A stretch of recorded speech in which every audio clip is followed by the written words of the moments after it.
Well, Nook's scared because his eyelids are jammed in his old man's hair.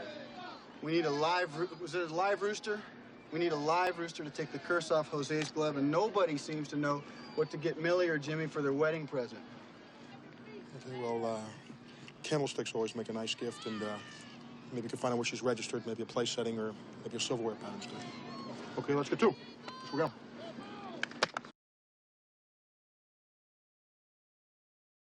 I'm Robert Wuhl, and this is 1,000 Places to See Before You Die. What you may not know, though, is that when it was first built, many French hated the Eiffel Tower. I mean, they hated it. In fact, the famous writer Guy de Maupassant despised it so much that he said he was going to have lunch on the second floor of the Eiffel Tower every day because it is the only place in France that it is invisible. Oh.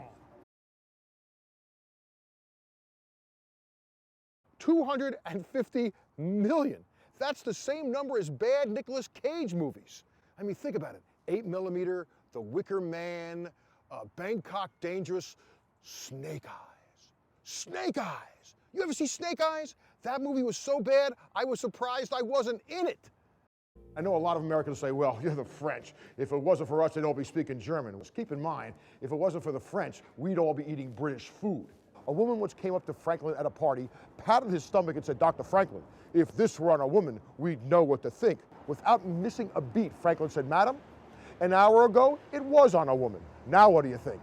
Now, some of you may know that the Mona Lisa was stolen in 1911 and disappeared for 2 years, which actually contributed to its great fame and popularity after it was recovered.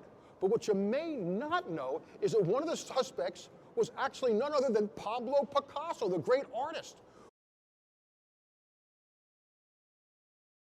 Picasso, Matisse, Degas, Rodin. What do all these major works have in common? They're all fakes. I'm standing right in front of the famous Café Les Deux Margots, which is where all the Paris intelligentsia gathered during the 1920s. This is where Hemingway, Fitzgerald, Salvatore Dali, Alice B. Toklas, Gertrude Stein, basically everyone who was in Woody Allen's Midnight in Paris, except Sun Yi. But what about us? We'll always have Paris. Here's looking at you, kid. Until next time, I'm Robert Wuhl.